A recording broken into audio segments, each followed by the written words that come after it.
We will be looking at the NECA, the last Ronin armored version.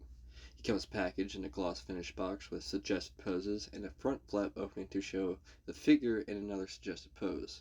But we're not here for paper, we're here for plastic. The sponsor of this video today is myself. I have these shorter videos every Tuesday and Friday, and longer videos on my YouTube every Thursday. Follow, like, subscribe, or not, the view helps. Thank you.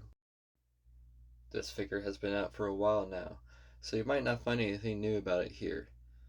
But I will be going over why you should pick him up if you haven't yet. And no worries, no spoilers for the last Ronin if you haven't read it yet. I will get more into it when I cover the unarmored version. In hand, this figure has an enormous presence. Even just looking at him through the window package, I was excited to open him, but couldn't stop staring. Once you're past the initial shell shock though, and have him out, he gets even better, coming with plenty of accessories. We have his preferred tonfa, then we have a weapon each representing each of the turtles. I couldn't remove his bow staff after I put it in, but maybe some silicone oil can help that. Next we have a pair of goggles, a spare HUD sculpt with interchangeable bandanas, 2 extra sets of hands, 4 shuriken, and a grappling hook. The last 2 I'll get into in 1 second, but not before I express how well sculpted and painted each of these are.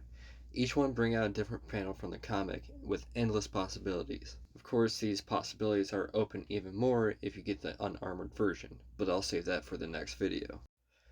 Now the shuriken and grappling hook, of course I completely understand why you would include this, but like most small accessories, they are inconvenient to store.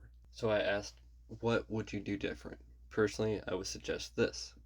Since the figure will never be swinging from this rope, unless you're a photographer, this is a complete inconvenience to display. And since he only holds 2 shuriken at a time, maybe replace 2 of those with a sculpted rope that we could attach to his belt. The smoke bomb isn't as inconvenient, and it can fit in his back belt loop just fine. I don't think articulation is bad for what it is. If you know NECA, you know what to expect. But in saying that, this is a lot better than what I was expecting. The legs, of course, have a good amount of range and good mobility, and a surprising amount of movement in the waist. My concerns are in the shoulder and the neck areas. Thanks to the shoulder joints, the arms don't go up too far, but if you want the arm going up, you can always flip that shoulder around and adjust his elbow, and I like that a lot. And now the neck. It's on a ball peg, and he has a lot around it, especially with the hood and the goggles attached. So looking up and down is limited, but personally he looks incredible regardless. He's just a chunky boy. This figure is absolutely worth the money. If you're even slightly a turtle fan and need a turtle homage, this figure is a great one to go with.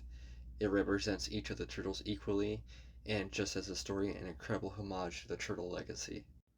Of course, we're getting more figures from this amazing series, and I will get into that in the unarmored video so I don't spoil too much. I cannot recommend this figure enough. Don't pass up on him. He's such a great deal. Enjoy the rest of the slideshow, and thanks for supporting APR, Action Posing Resource.